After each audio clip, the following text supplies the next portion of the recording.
Tak ahojte, chcem vás tu privítať vo Hviezde a pokúsim sa vám doručiť niečo, čo vás možno aspoň trošku obohatí a možno sa niečo naučíte.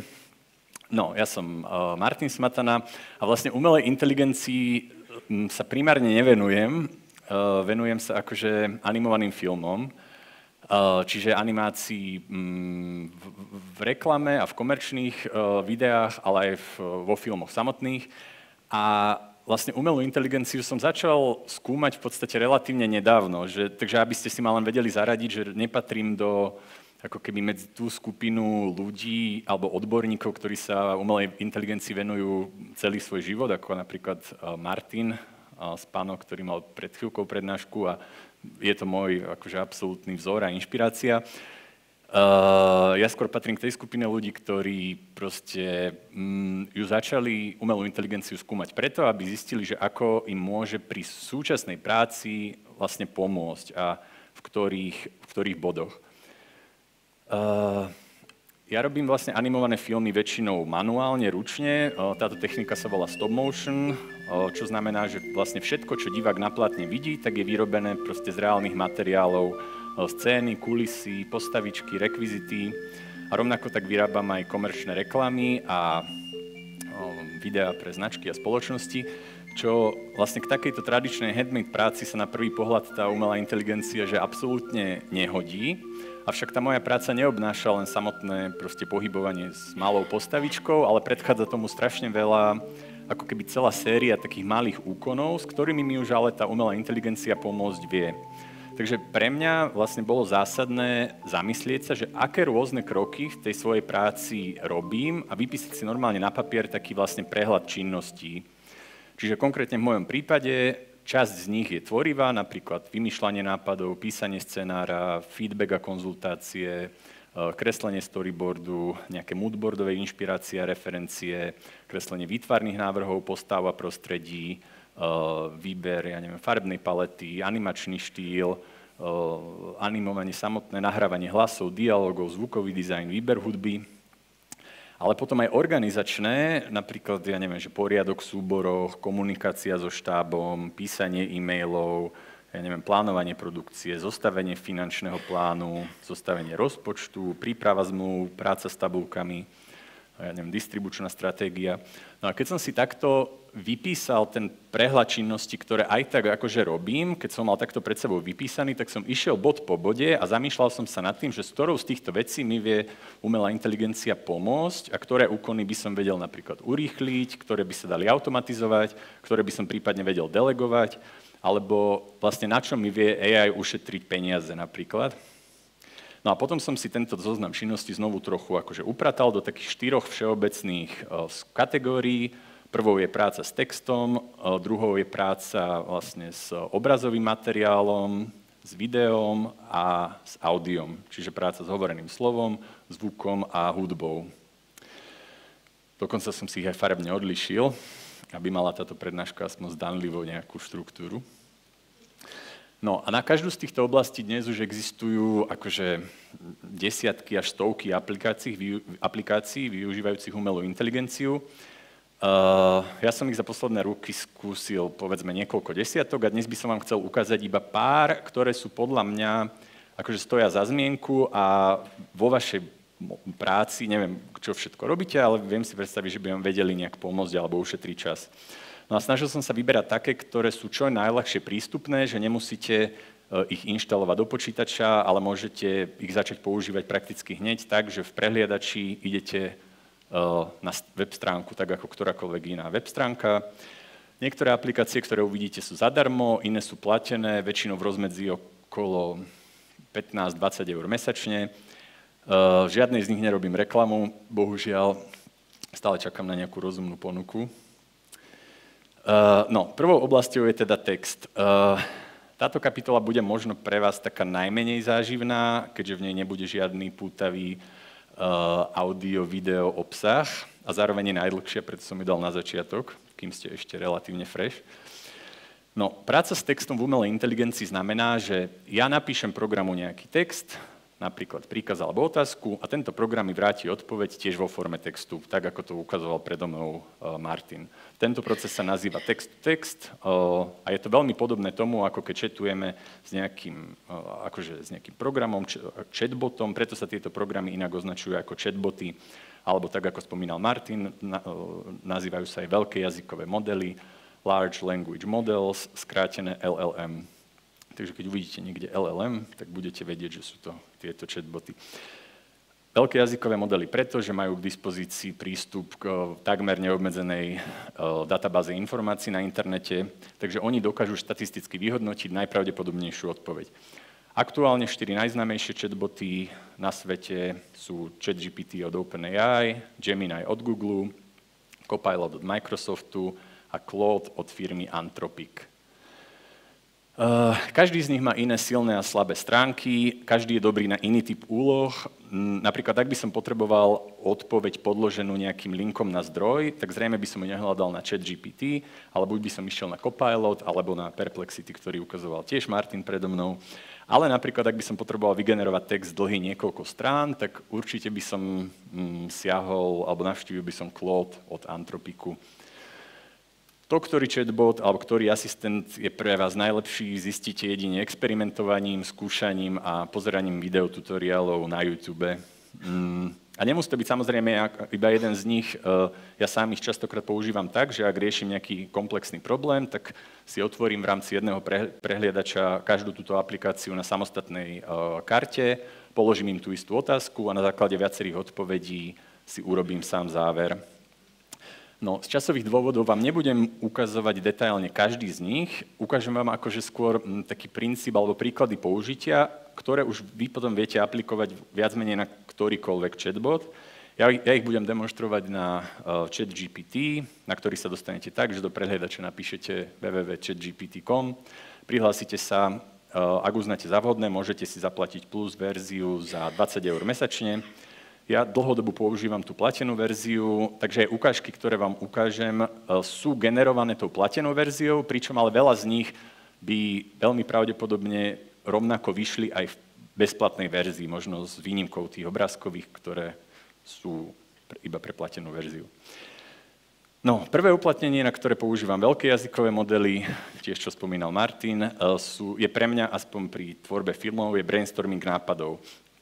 Takže keď napríklad sa pokúšam vymysleť nejaký príbeh do filmu, zaseknem sa a neviem sa pohnúť z miesta, tak môžem o pomoc požiadať ChatGPT tak, že mu napíšem, že predstav si, že si filmový scenárista, toto je krátky popis filmu, na ktorom pracujeme, pomôž mi vymyslieť 10 možností, ako by mohol skončiť tento príbeh. No a ChatGPT mi na základe popisu toho filmu ponúkne 10 alternatívnych možností toho, ako by môj film mohol skončiť. Samozrejme, ak sa mi niektorý z nich páči, tak môžem ho požiadať o rozvitie tejto varianty a nemusím ju rovno použiť, ale minimálne ma to už odpichne od nejakého zaseknutého miesta. Druhý môj spôsob využitia je postup práce. Niekedy možno máte nejakú víziu alebo predstavu o nejakom výsledku, ale neviete úplne, ako sa k nemu dopracovať. A potrebovali by ste ideálne s niekým skonzultovať akože tú postupnosť krokov.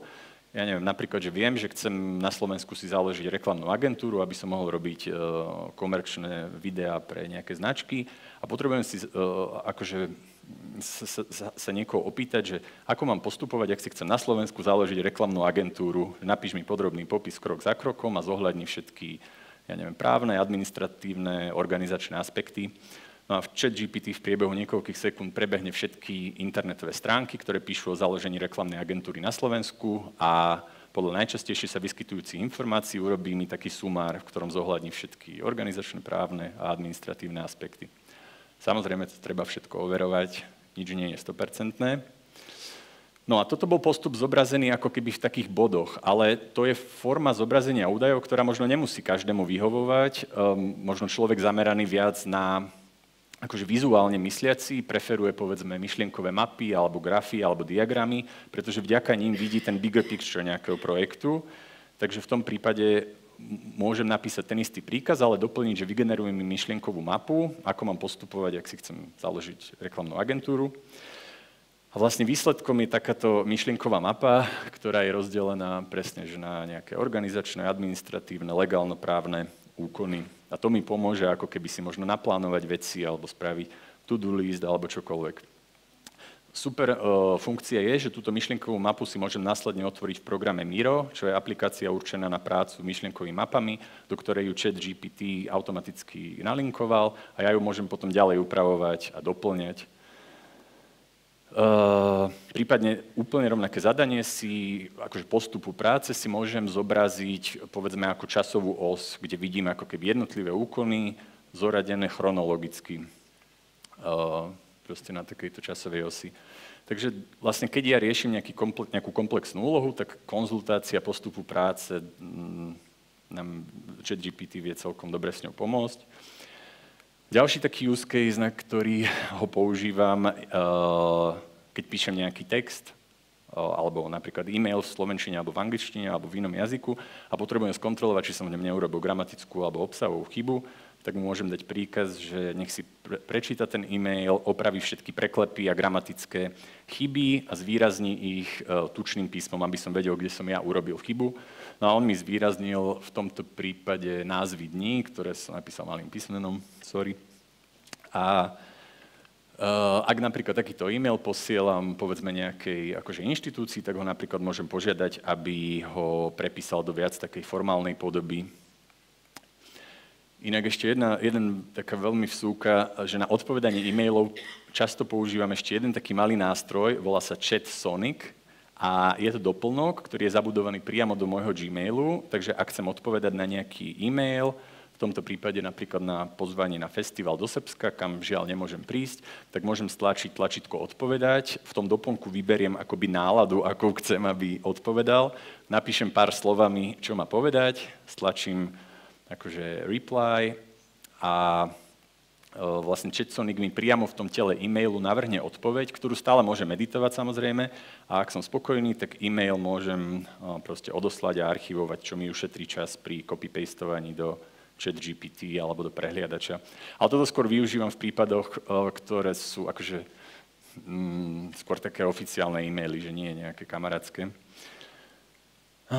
Dobre, potom napríklad pri tvorbe filmových rozpočtov sa mi veľakrát stalo, že som kopíroval nejaké údaje z tabulky a samozrejme sa mi celé proste rozhasili a rozhádzali, takže pri jednej položke som mal dátum tam, pri druhej tam.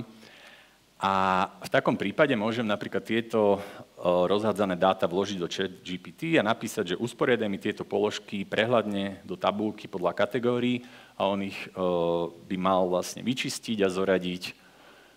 Pričom zároveň ho napríklad môžem požiadať, aby mi túto tabuľku produkčných nákladov exportoval ako Excel a on mi rovno ponúkne vlastne link na stiahnutie, ktorý si viem uložiť ako XLS-ko. A mimochodom prepojenie ChatGPT a Excelu je proste téma na samostatnú prednášku, pretože to prepojenie umelej inteligencie a tabuľkových dát to má akože podľa mňa veľmi veľký potenciál. Šiesta oblasť je vzdelávanie, čo je podľa mňa akože oblasť, ktorá sa v budúcnosti výrazne zmení alebo minimálne upraví vplyvom AI, pretože už dnes máme vlastne na dosah ruky, na mobile osobného proste učiteľa. Takže tu AI podľa mňa nebudú žiaci používať iba na podvádzanie pod lavicou, ale aj na samotné ako keby učenie. Ja konkrétne, napríklad keď píšem nejaký scenár alebo príbeh a potrebujem sa dozvedieť viac o nejakej téme, ktorej povedzme nerozumiem až tak do hĺbky, tak AI môžem požiadať, aby sa chovala napríklad ako profesor dejín umenia na nejakej prestížnej univerzite a nech mi vysvetlí, akú úlohu zohrávalo umenie v propagande a vyjadrovaní moci v minulých spoločnostiach. A on si vyberie proste 3 spoločnosti a dá mi akože nejakú tému. A samozrejme doplňujúcimi otázkami ja viem ísť hĺbšie a o tom, čo ma zaujíma, sa dozvedieť viac. Porozumenie dokumentom. ChatGPT dnes už dokáže čítať externé dokumenty, spracovať a vyhodnotiť ich obsah, čo vlastne znamená, že keď do ňoho užívateľ nahrá nejaký dokument, napríklad v mojom prípade som to využil, že keď som išiel podpísať túto 10-stranovú koprodukčnú zmluvu v angličtine a potreboval som si nechať skontrolovať, tak som mu napísal, že predstav si, že špičkový medzinárodný právnik, špecializujúci sa na autorské a umelecké právo, mohol by si mi prosím skontrolovať túto zmluvu v angličtine a napísať, či je pre mňa ako autora výhodná, bezpečná a či sa v niektorých paragrafoch môžu ukrývať nejaké potenciálne hrozby. No a samozrejme, že ani na tú odpoveď sa nemôžem ani zďaleka 100% spoľahnúť, ale minimálne už budem mať nejaký prehľad základný, že ktoré časti zmluvy bolo možno dobre skonzultovať s právnikom, alebo minimálne sa na ne opýtať človeka, ktorý tú zmluvu akože napísal. Alebo druhý príklad čítania vlastne externých dokumentov je, že raz som si pripravoval nejakú prezentáciu na nejaké filmové fórum a potreboval som vypísať 10 najdôležitejších kľúčových bodov z nejakej knižky. No a tak som do ChatGPT nahral 200-stranový e-book v PDF-ku a dostal som takýto sumár dokumentu, ktorý by som inak čítal niekoľko hodín až dní. Ale kľudne by som sa ho tiež mohol opýtať nejakú akože uzavretú, mierenú otázku, na ktorú by našiel, ja neviem, odpoveď iba na strane 146 alebo tak. A za mňa to má táto funkcia tiež akože veľký potenciál, lebo môžeme do neho nahrať, ja neviem, eseje, manuály, faktúry, prezentácie, skrátka proste dokumenty, z ktorých on dokáže analyzovať obsah a poskytnúť nejaké odpovede alebo zhrnutie. Ak do neho vložíme napríklad, ja neviem, formuláre alebo dotazníky, tak dokáže pomôcť interpretáciou tých výsledkov. No, 8. use case je custom instructions, alebo vlastné inštrukcie, čo je súhrn takých informácií o mne samotnom ako používateľovi, ktoré môžem poskytnúť ChatGPT, vďaka čomu mi on začne dávať nie také všeobecné odpovede, ale ako komukoľvek inému, ale proste personalizované pre mňa samotného. Robí sa to tak, že kliknem na môj profil, vyberiem Customize alebo upraviť ChatGPT a do prvej kolónky vložím, čo chcem, aby o mne ChatGPT vedel, aby mohol lepšie odpovedať. Takže pár vied o tom, čo robím, na akých projektoch pracujem, akých mám klientov, čo chcem dosiahnuť, čomu sa možno venujem vo voľnom čase. A v druhej kolónke môžem špecifikovať, že ako chcem, aby mi ChatGPT odpovedal. Že či chcem, aby boli odpovede dlhé, krátke, aký chcem dostávať preferovaný tón odpovedí, či chcem, aby sa ma na záver vždy opýtal nejakú doplňujúcu otázku.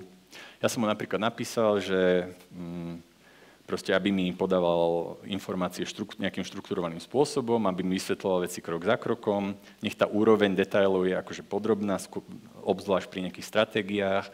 Ak je to potrebné, nech sa ma pýta otázky akože na pokračovanie, no a tak ďalej. Čiže takto, vlastne vďaka takýmto inštrukciám mi ChatGPT nedá už také vatové odpovede, tak ako iným používateľom, ale proste špecifickú, personalizovanú odpoveď pre mňa. No, vo všeobecnosti platí, že čím viac vstupných informácií v otázke alebo v zadaní poskytnem, tak tým priamo zvyšujem šancu, že dostanem akože presnejšiu odpoveď. Ak napríklad riešim nejaký zložitý komplexný problém, tak stojí za to stráviť nejaký čas pri kreovaní toho príkazu, pretože aj ten samotný príkaz sa dá vyskladať z nejakých menších častí.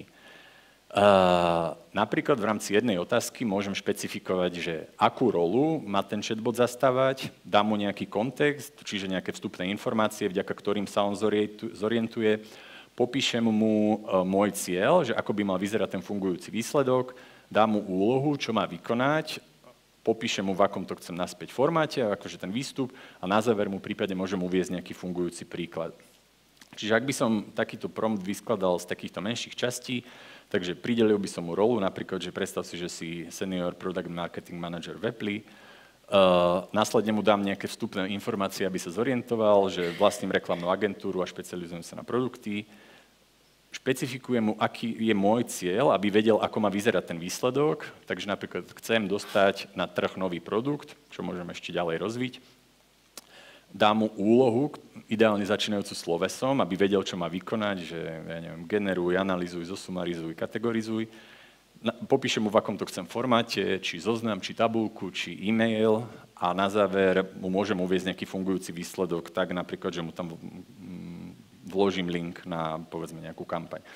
No a keď takto zostavím ten príkaz, tak rapidne zvýšim kvalitu výsledku, ktorú mi on vráti. Dobre, a posledný príklad. ChatGPT dnes už dokáže analyzovať aj obrázok. ktorý do neho vložím. Táto metóda pracuje na princípe Optical Character Recognition, alebo OCR, a ja som ju použil napríklad, keď som pripravoval môj nový animovaný film Ahoj leto, tak je tam scéna, v ktorej majú byť detailne ukázané nejaké staré africké mince. A ja som nejaké mince mal doma, ale nevedel som, odkiaľ sú, tak som mu ich odfotil a on na základe písma identifikoval, že sa jedná o staré amharské písmo, ktoré je oficiálnym písmom v Etiópii. Takže dokázal ako keby identifikovať ten obrázok. Urobil som si napríklad moodboard rastlín, ktoré chcem mať vo filme, ale nevedel som, ako sa volajú, tak som ich vložil obrázok a požiadal som ho o napísanie tých názvov, podľa ktorých ich budem môcť akože produkcia kúpiť.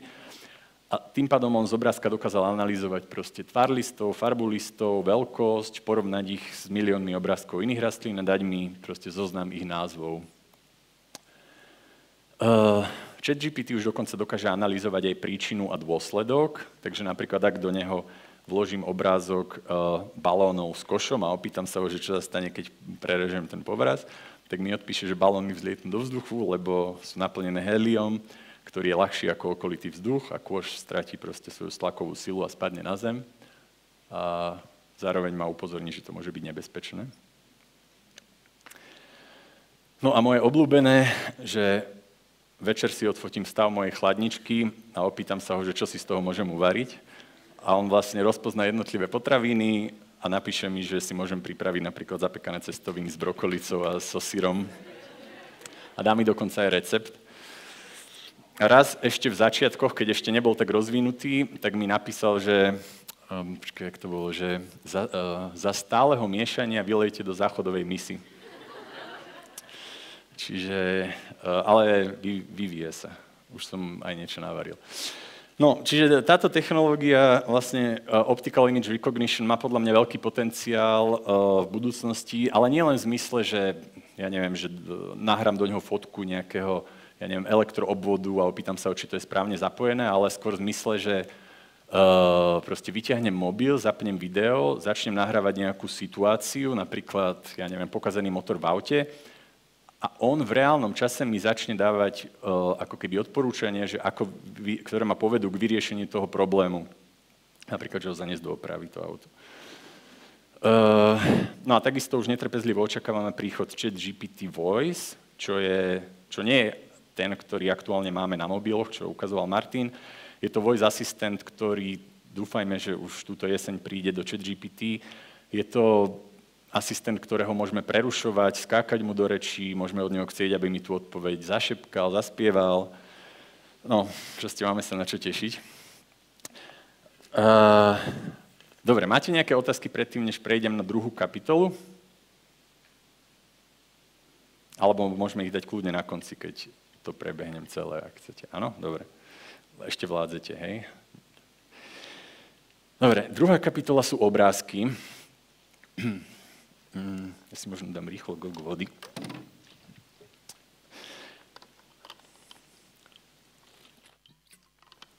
No a vlastne práca s obrázkami v umelej inteligencii by sa dala rozdeliť na také dve fázy.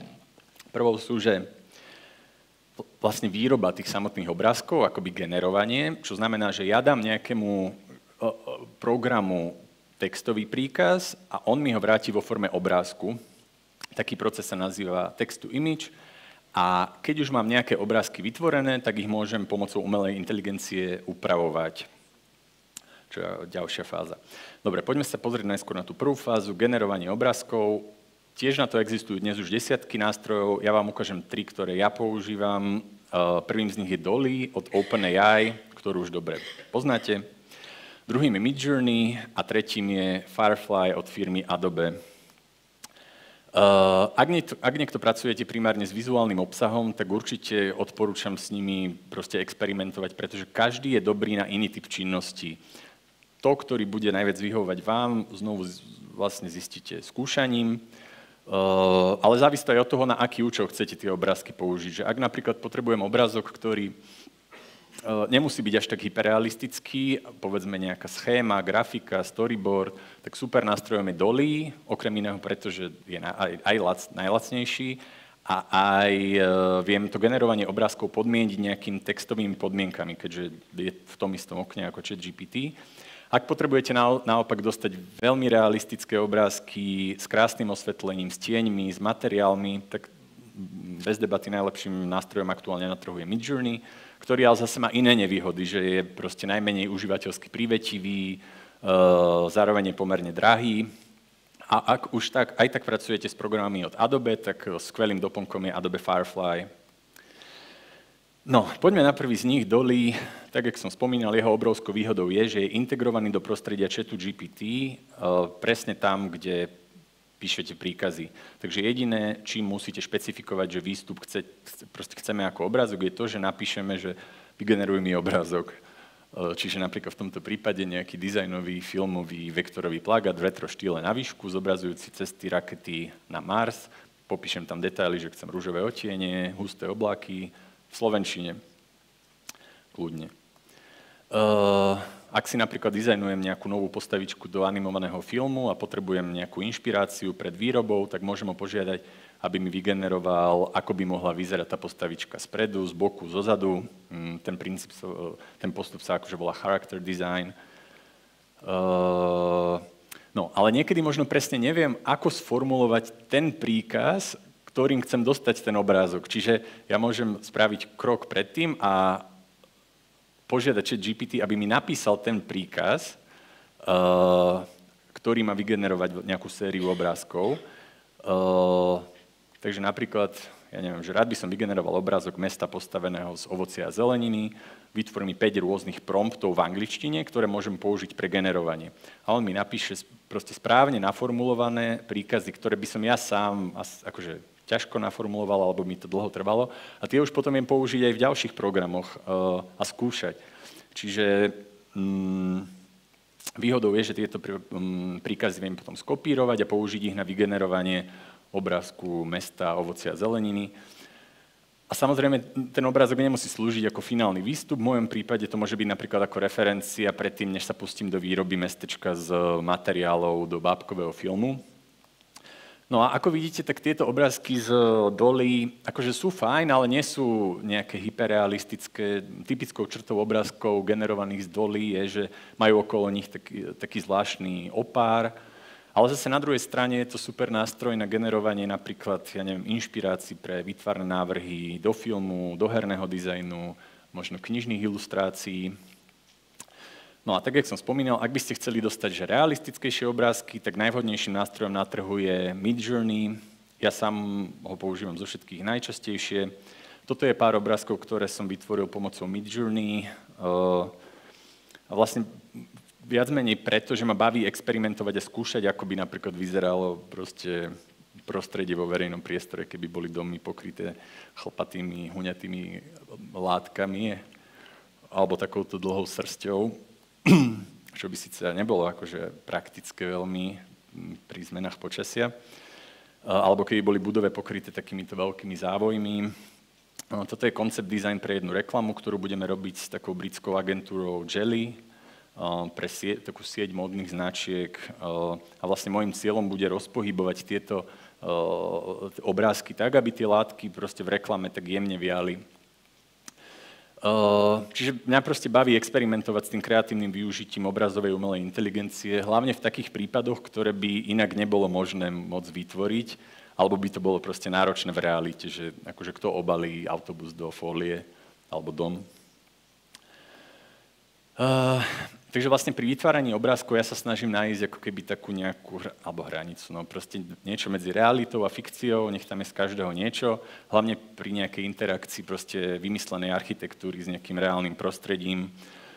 Tieto obrázky som napríklad vytváral ako moodboard a referencie do také reklamy pre jednu outdoorovú značku, v ktorej klient chcel ukázať akože horské chaty, ale vyrobené zo spacákov a zo stanov, skrátka proste outdoorových odolných materiálov a neskôr ich rozpohybovať do formy animovanej reklamy.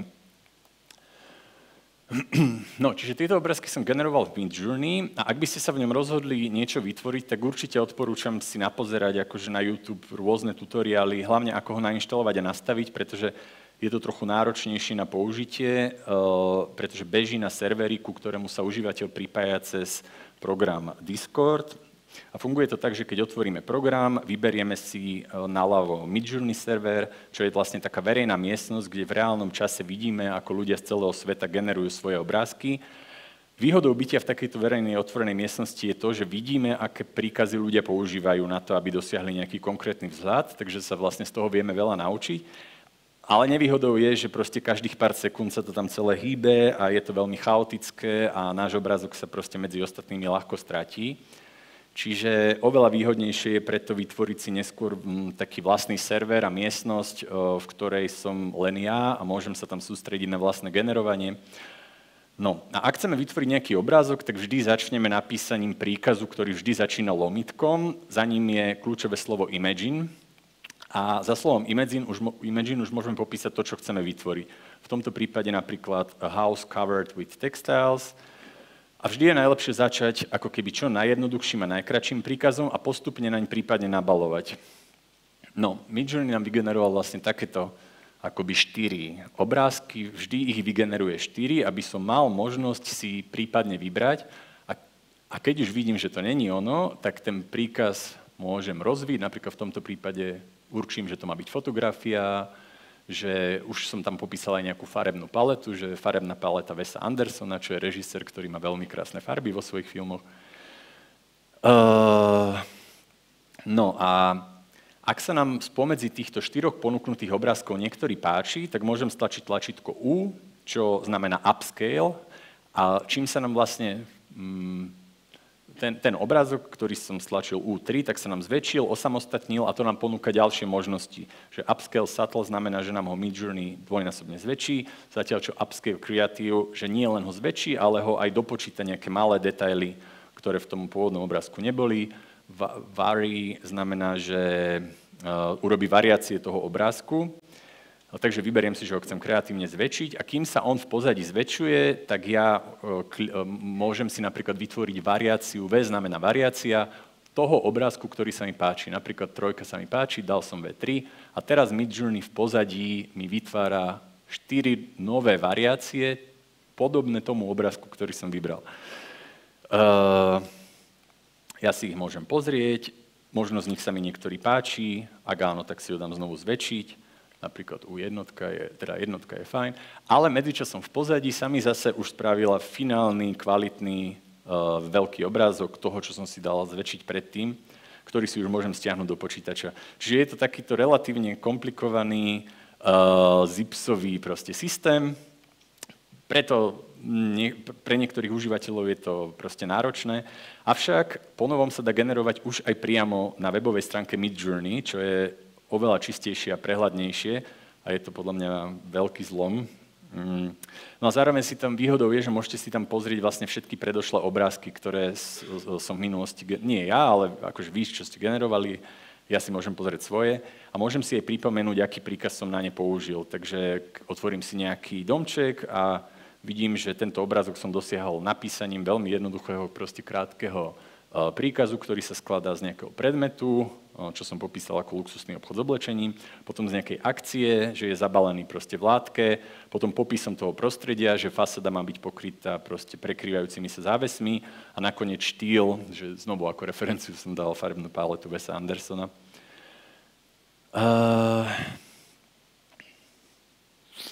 No a vlastne týmto spôsobom som napríklad urobil pre marcové číslo magazínu Forbes portréty 12 akoby takých slovenských changemakerov, ktorí menia Slovensko k lepšiemu. Sú medzi nimi napríklad bratia Hermanovci, ktorí vyvíjajú umelú inteligenciu pre diagnostiku a prevenciu rôznych chorôb a predčasných úmrtí.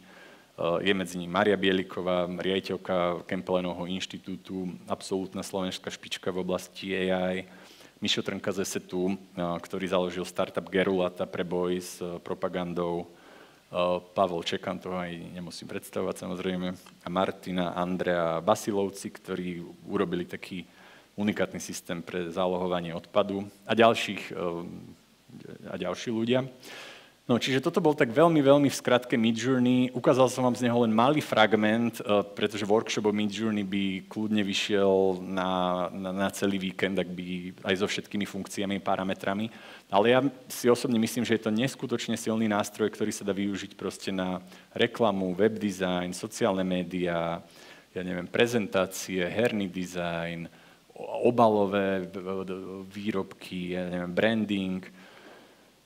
Super nástroj, keď si ho človek osvojí. Dobre, a posledným programom skvelým pre generovanie obrázkového obsahu je Firefly od Adobe. A k nemu vám výnimočne pustím jedno krátke video. Dúfam, že to nezačne hrať nahlas.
No, čiže toto nebola moja tvorba, to je akože propagačné video a samozrejme na ňom to vyzerá všetko tak ľahko a plynulo. V skutočnosti to nie je až také bezstarostné, ale je to akože super nástroj. No, čiže toto boli 3 moje obľúbené nástroje na generovanie obrázkov a potom používam ešte 2 aplikácie, pomocou ktorých už tieto vygenerované obrázky proste efektívne a rýchlo môžem upraviť a vylepšiť. Prvým je starý dobrý Photoshop od Adobe, v ktorom dnes už vďaka umelej inteligencii sa dajú obrázky retušovať a upravovať fakt, že doslova, že jedným klikom. A druhým je Magnific, ktorý slúži na zväčšovanie obrázkov, avšak nie hociaké. Dobre, poďme sa pozrieť na ten Photoshop. Pár akože príkladov využitia. Napríklad na obrázku si môžem vybrať nejakú oblasť, ukáže sa mi panel, do ktorého môžem vložiť príkaz, zatiaľ iba v angličtine.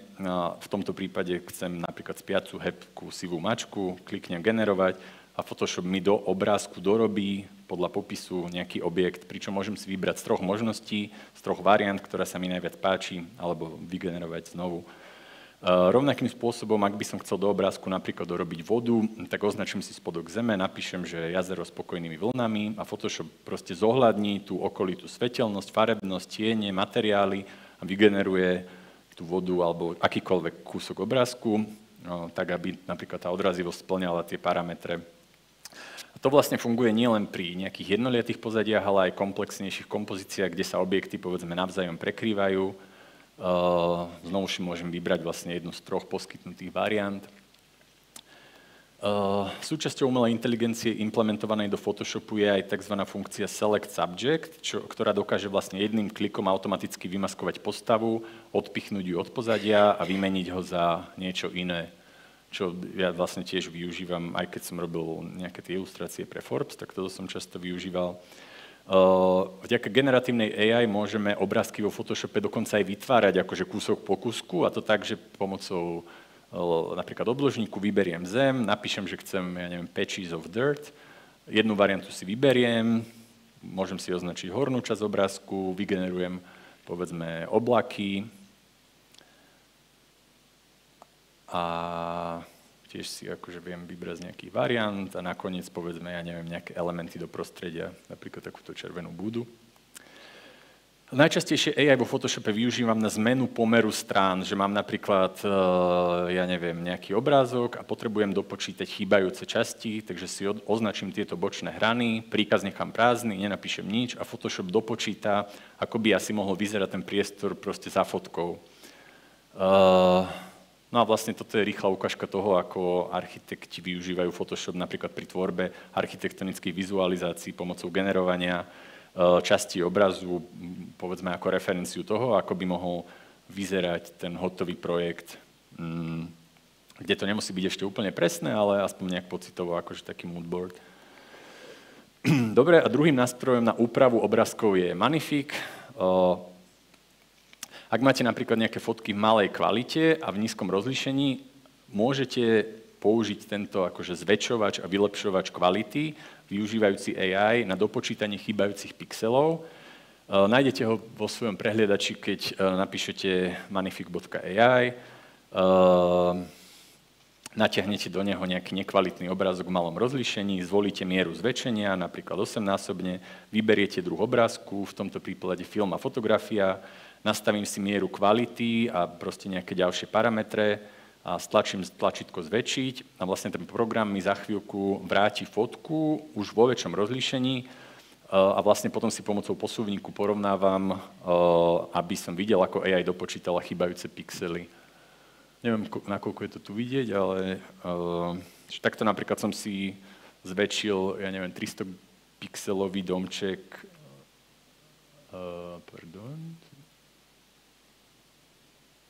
na 2000 pixelový alebo 3000 pixelový. Môže to byť napomocné napríklad pri oživovaní nejakých starých archívnych fotografií alebo napríklad spomienok, pri zlepšovaní proste kvality, produktových obrázkov alebo presne pri tých vizualizáciách. Ja Magnifique najčastejšie využívam pri vylepšovaní obrázkov vygenerovaných práve ešte z Midjourney, z ktorých chcem možno niekedy v budúcnosti vyskúšať urobiť animovaný film. Teraz mám rozpísaný vlastne taký námet na taký katastrofický vojnový príbeh, odohrávajúci sa proste vo svete hračiek a takých bábkových miniatúr, ktoré ale neviem, že či je to v tejto dobe vhodné a nejaké morálne realizovať proste vzhľadom k tej aktuálnej spoločensko-politickej situácii vo svete. Ale každopádne dnes už je možné pomocou umelej inteligencie si vygenerovať akoby jednotlivé zábery filmu statické, vo forme statických obrázkov. To si samozrejme vyžaduje nejakú mieru proste znalosti práce s parametrami, aby sa mi darilo udržať proste nejakú konzistenciu v zmysle štýlu a podobnosti postav. A tieto statické obrázky sa už dnes dajú rozpohybovať pomocou AI nástrojov. Pričom práca s videom bude každopádne podľa mňa taká hlavná téma nasledujúcich mesiacov v rámci tej umelej inteligencie. Čím premostím na 3. kapitolu, a to je video. Nechcete si dať prestávku? Nie. Ešte vládzete, hej? OK. Tieto posledné dve už budú oveľa kratšie. Dobre, práca s videom v umelej inteligencii znamená, že ja do nejakej stránky môžem vložiť buď text, a ona mi vygeneruje video, taký postup sa volá text to video, alebo druhý model, že ako vstupné dáta vložím nie text, ale obrázok, to sa volá image to video. Easy. 4 najznámejšie generátory videa sú, alebo nástroje na prácu s videom sú Runway, Pika, Dream Machine od Luma Labs a Sora, ktorá zatiaľ nie je dostupná. No, začneme rovno. Prvou z nich, Runway, na stránke runwayml.com sa registrujem, prihlásim sa do svojho účtu, kúpim si istý počet tokenov, aktuálne za 15 € dostanem nejakých 600 kreditov, za 35 € dostanem 2000 kreditov, ktoré ale viem vybuchať kľudne za pár minút, čiže je to celkom drahá sranda. Natiahnem do neho obrázok, ktorý chcem rozpohybovať, napíšem, aká akcia sa má vo videu stať, napríklad explosion, nastavím nejakú všeobecnú mieru proste pohybu a potom môžem ísť do detailnejších nastavení a pomocou napríklad brush toolu môžem označiť oblasti, ktoré sa majú rozpohybovať, pričom máme k dispozícii až 5 rôznych brushov, takže ja si viem vlastne takto vybrať ako keby nejaké oblasti toho obrázka. Potom pomocou posuvníku si určím, že do ktorého smeru sa má ktorá vybraná oblasť posúvať, spustím generáciu a o pár sekúnd až minútu, dve, dajme tomu, mi Runway vráti 4-sekundovú animáciu, ktorú môžem predĺžiť potom ďalším náväzným dogenerovávaním. No a rovnakým princípom som vlastne postupoval aj pri ďalších záberoch, takže som si proste označoval časti obrázku, ktoré sa majú pohybovať a takýmto proste postupným spôsobom som vytvoril taký kratučký trailer k tomu akože filmu, o ktorom som vám hovoril. Pri tých záberoch, kde mala byť rozpohybovaná aj kamera, som si určil, že do ktorej strany sa má posunúť tá kamera, o aký uhol sa naklopiť. No a samozrejme, tá kvalita toho generovaného videa je ešte stále pomerne slabá, vzhľadom k tomu, ako krátko je tu vlastne tá umelá inteligencia, ale je proste len otázka času, kedy videá generované AI budú akože perfektné v mnohých prípadoch vlastne na nerozoznanie od nejakého reálneho videa. Toto je ten trailer, ktorý z toho vznikol.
No, čiže trochu taká malá debka.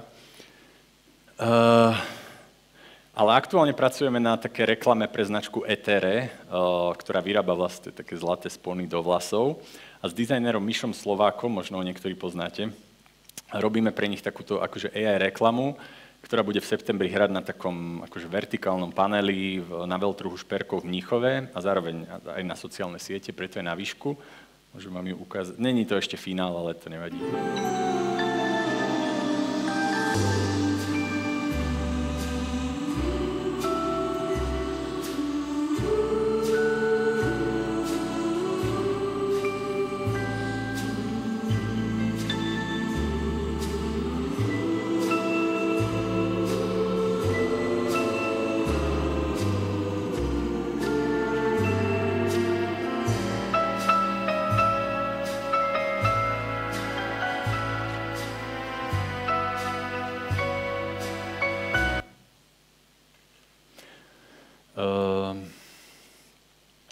No, takže ten princíp generovania videí ste mohli vidieť na príklade Runwayu a veľmi podobným akože spôsobom fungujú aj tie ďalšie aplikácie.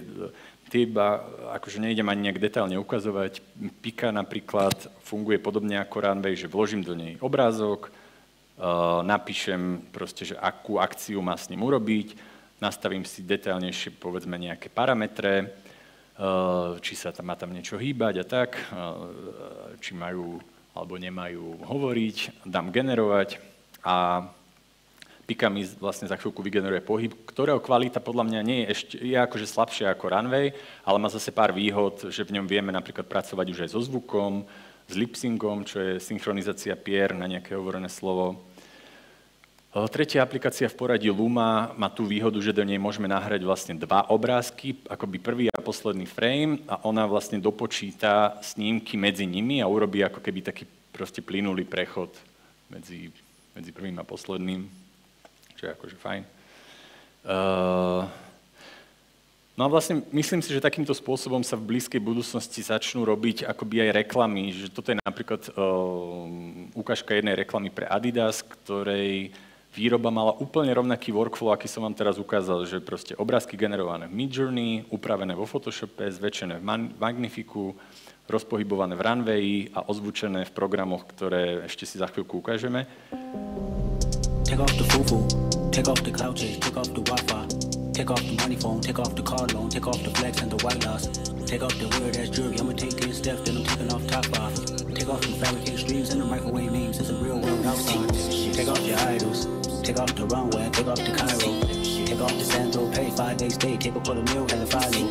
Take off the far flag, take off perception, take off the cop with the hot pad. Take off the unsure, take off the unsure, take off decisions I had. Take it off!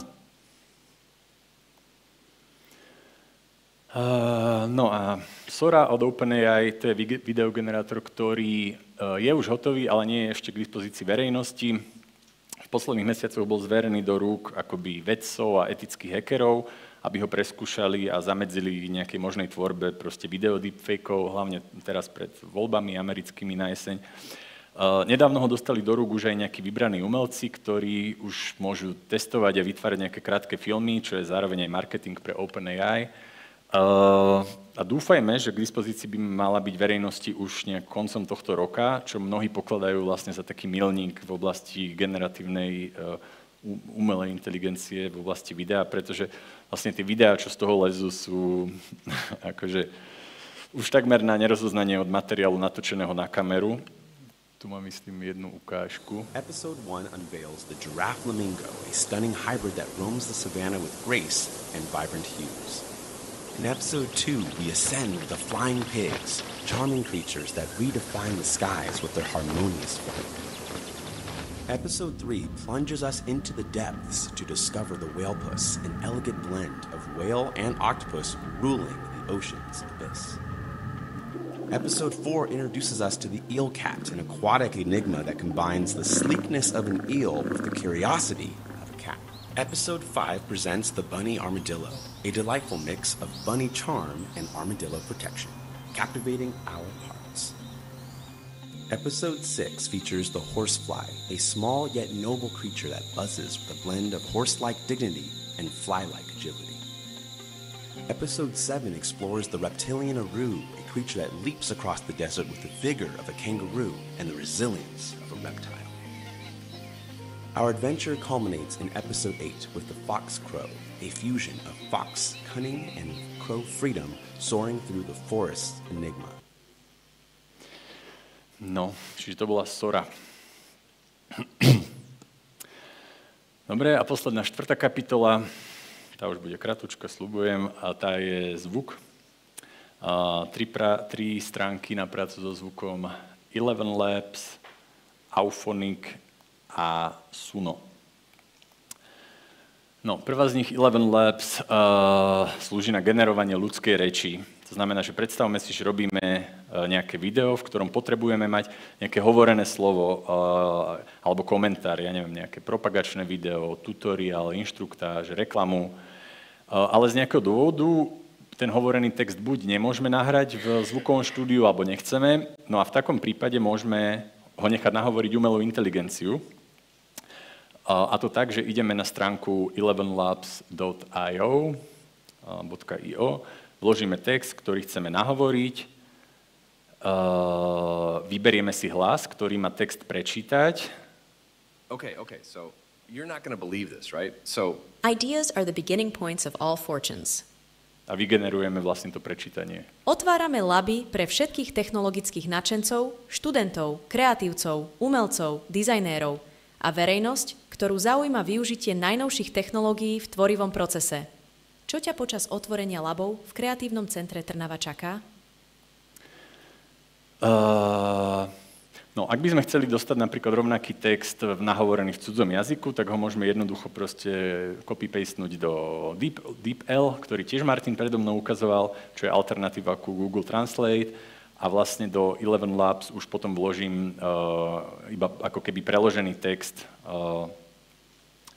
a vyberiem si akože hlas, ktorý ho má prečítať. Tak to by znel napríklad v nemčine. Wir öffnen unsere Labore für alle Technologiebegeisterten, Studenten, Kreative, Künstler, Designer und die Öffentlichkeit, die daran interessiert sind. Tak to by znel vo francúzštine. Wir öffnen Nous ouvrons nos laboratoires à tous les passionnés de technologie, aux étudiants, aux créatifs, aux artistes, aux concepteurs et aux Women Jiangxiang Soyuji Tuai Haute. Chuesheng, Chuangyi Renyuan, Yijujia, Shiejishi, Yiji Dui Zaichuang. No, čiže keby ste robili reklamu pre čínsky trh napríklad, tak môžete použiť 11 Labs. No a sama o sebe tá vygenerovaná reč akože znie samozrejme tak dosť prázdno, ale už v kombinácii povedzme s nejakou hudbou sa z toho už podľa mňa stáva celkom použiteľný nástroj pre produkciu. Otvárame laby pre všetkých technologických náčencov, študentov, kreatívcov, umelcov, dizajnérov a verejnosť, ktorú zaujíma využitie najnovších technológií v tvorivom procese. Dobre, aktuálne pracujem na také reklame pre takú bratislavskú zubnú kliniku, volá sa Sangre Azul a do nej pôjde tiež vlastne hlas nahovorený v rôznych jazykoch práve cez 11 Labs.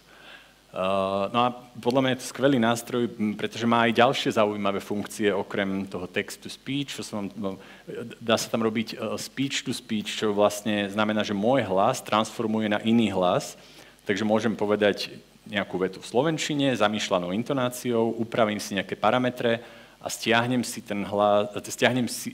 to nahovorené slovo hlasom napríklad Georgea Clooneyho, hej? Alebo text to SFX znamená, že generovanie zvukových efektov z textu. To znamená, že napíšem, že chcem napríklad, ja neviem, detský pláč pod vodou, neviem, prečo mi to napadlo. A 11 Labs vygeneruje proste 4 zvukové ukážky.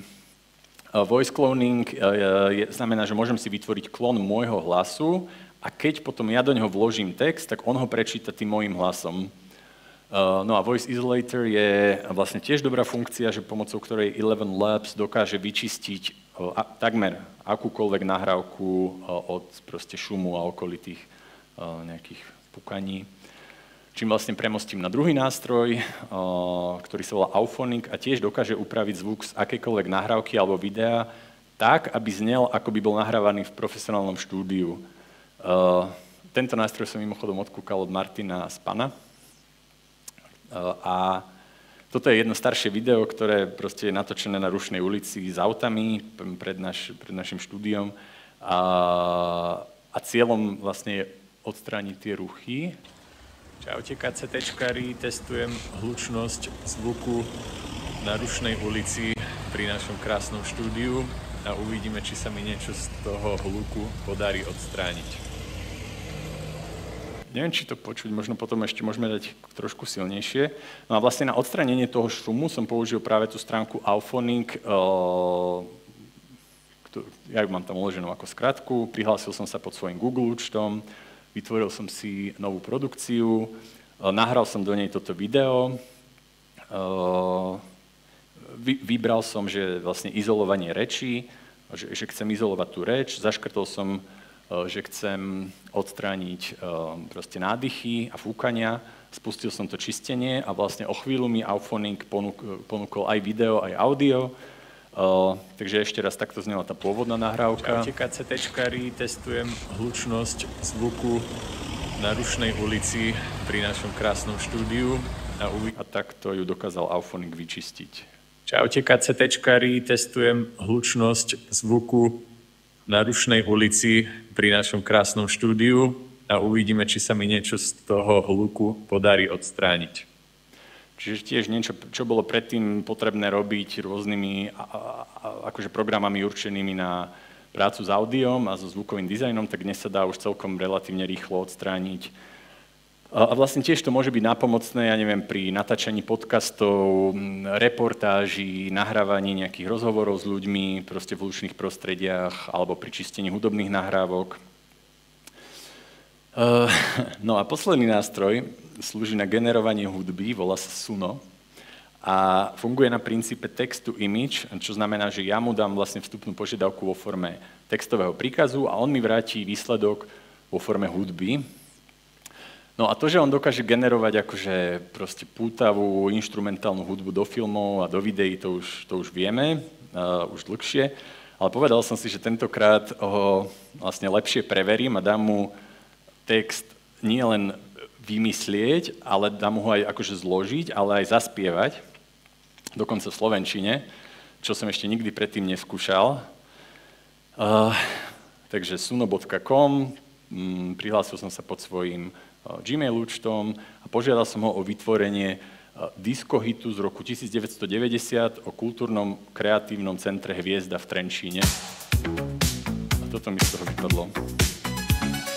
Hviezda svieti v noci, svetlá tóny. Tancujme až do rána, ruky hore všade. Trenčín túto noc žije, hudba nám bije. V našom centre kreatívnom tancujeme spoločne. Kultúrno-kreatívne centrum Hviezda, čo sa smeje. Tancujme do rána bieleho, v Trenčíne to páli. No, takže v Trenčíne to páli.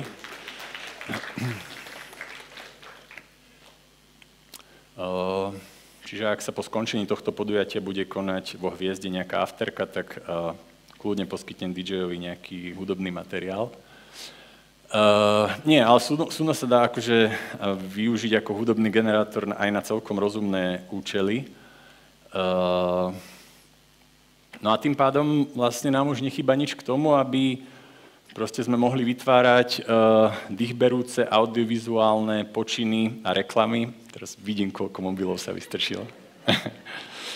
Čiže s prípadnou vymýšľaním konceptu a konzultáciou nám proste pomôže ChatGPT alebo ďalšie chatboty. Obrázky si môžem vygenerovať v Dolly, Midjourney a vo Firefly. Môžeme ich upraviť vo Photoshope, ich kvalitu vylepšiť v Magnifiku, rozpohybujeme ich v Runwayi, Pike, Lume alebo neskôr dúfajme v Sore. No a nakoniec k ním nahovoríme komentár v Eleven Labs. Ak máme nejakú nahrávku, tak ju vyčistíme v Auphoniku a podfarbíme ju hudobne v Suno. A hotovo. Máme video.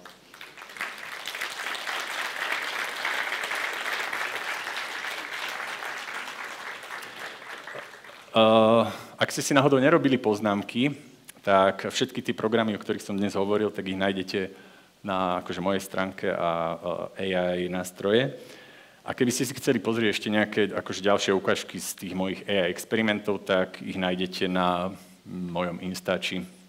No a teraz, keď ste sa chceli kľudne niečo pýtať, tak kľudne sa pýtajte.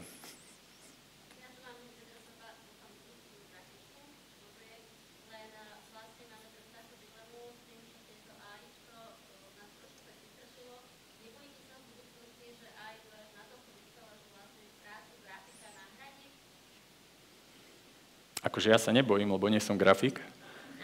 A...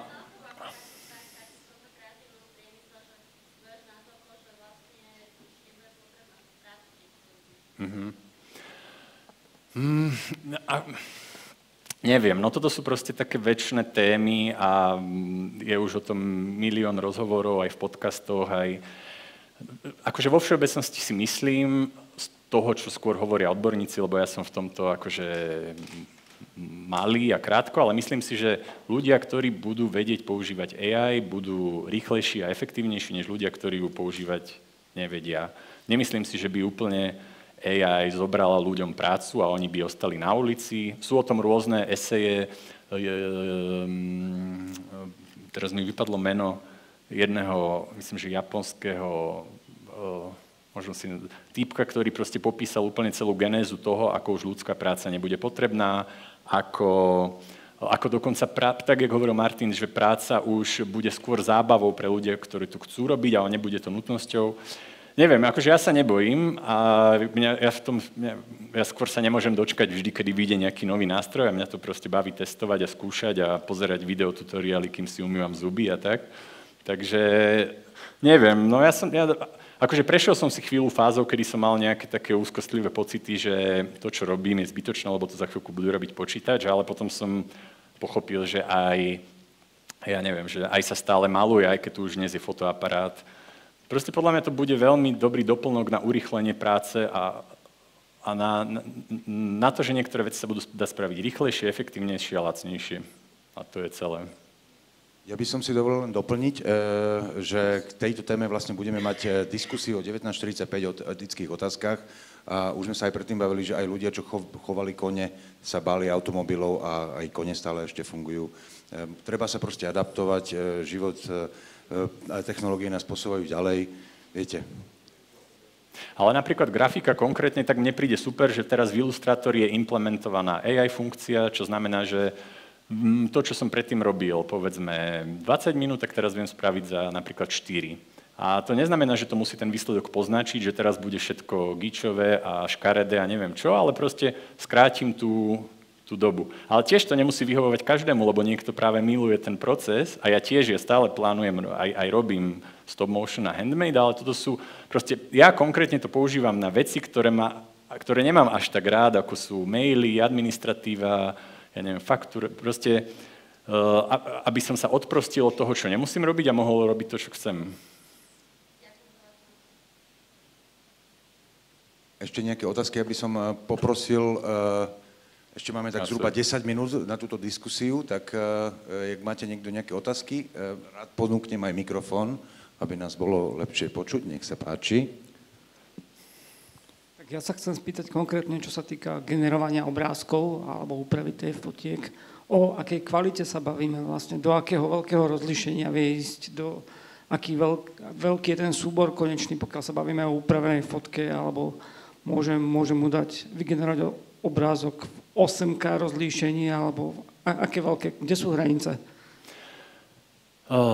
Keď generujem veci v doli, tak myslím, že to stále dáva vonku nejaké smiešné rozlíšenie 1024x1024. Keď generujem v Midjourney a dám upscale subtle, tak mi to dá, myslím, 2048x2048 alebo niečo podobné. A keď to ešte raz, to viem prehnať viackrát, takže viem sa dostať na nejaké 4K rovno z Midjourney a potom, keď idem do Magnifiku a už to vložím ako 4K, tak tam viem, no 8K určite, akože 8K, možno aj 10 000 pixelov na šírku. A keby to ešte bolo stále málo, že potrebuje nejaký veľký billboard, tak to ešte viem. Potom ešte aj vo Photoshope je nejaká funkcia, ktorá ho proste mechanicky zväčší, ale už nie je tak kreatívne ako Magnific, že dopočíta proste rôzne detaily.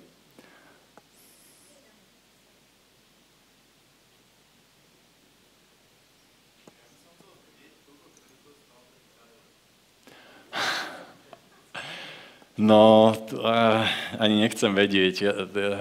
Akože veľa peňazí už išlo do toho AI, no, že... neviem, no tam sa jedná o to, že to, čo je v tom traileri, tak je vlastne, povedzme, iba nejaký zlomok z toho, čo som generoval, lebo strašne veľa vecí sa nepodarí. Proste tá video AI je stále ešte v plienkach a keď som robil záber, kde ma niečo vybuchnúť, tak mi to vyšlo, povedzme, na 4. krát a prvé 3 z toho boli peniaze spláchnuté do misy za stáleho miešania. Takže neviem, akože pár 100 eur si myslím, že tam išlo určite. A to je jeden program. No a na to, aby som ja ich... No, o tých cenách som ani až tak nehovoril, lebo je to fakt rôzne, že niektoré sú zadarmo na nejaký čas, alebo na istý počet generovaní, alebo majú obmedzenie a niektoré sú platené, ale keď už sa to nakumuluje, že rôzne programy, tak fakt, že aj pár 100 eur mesačne sa to vie vyšplhať. A je to stále AI, čiže je to trochu taký, no akože také terno, no. Ale... No ja som sa chcel spýtať na tie mesačné poplatky, ale tým pádom ste mi už odpovedali, že koľko to cca mesačne vychádza, tie nástroje. Takže pár stovák mesačne hovoríte. No akože teraz už som si zrušil niektoré subscription, ale mám aktívny Midjourney, ChatGPT, Magnific, neviem, no. A akože robím niektoré aj offline, za ktoré netreba platiť, napríklad cez Stable Diffusion, ale to som vám až tak nechcel ukazovať nie kvôli tomu, že to je zadarmo, ale kvôli tomu, že tá inštalácia je tak komplikovaná, že to je už podľa mňa taká poloprogramátorská robota. A chcel som vás skôr ukázať také, že sa fakt nedá, na väčšinu z nich sa dá inak aj z mobilu pripojiť. Takže, ale hej, no pár desiatok až pár 100 eur mesačne do toho ide, no.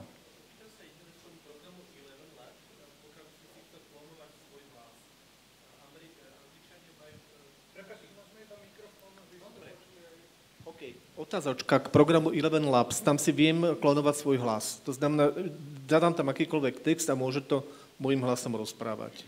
Áno, je to jedna z funkcií. Angličania majú nejaký Harvard 25 vied, alebo také niečo, ktoré keď načítam do toho Eleven Labs, tak nemusím súvisle tý 3/4-hodinový text čítať. V slovenčine asi také niečo nie je, predpokladám. Hej, že to neviem vôbec. Treba si nájsť niečo súvislé a niekto navníma ten môj hlas. Hej, že treba tam uploadnúť môj hlas v nejakej dĺžke, aby on vedel načítať, presne, že ako intonujem, dýcham a tak. Ale o tomto som napríklad nevedel. Môže to byť dobrý tip tiež. Že... Dobrý deň, ja by som sa chcel spýtať takú otázku trošku z takého komerčného hľadiska. Či je tým, že teda využívate tie nástroje, tak tá vaša práca vám ide rýchlejšie od ruky, čiže spálite na nej menej hodín. Či je tlak od zákazníkov menej platiť, keďže to dokážete urobiť rýchlejšie, alebo je ten tlak opačný, že vy potrebujete menej robiť, aby ste zarobili tie isté peniaze. Hej, chápem. No, tak akože to je taká tá väčšiná dilema, že miera stráveného času versus plat. Akože ja to vnímam ako...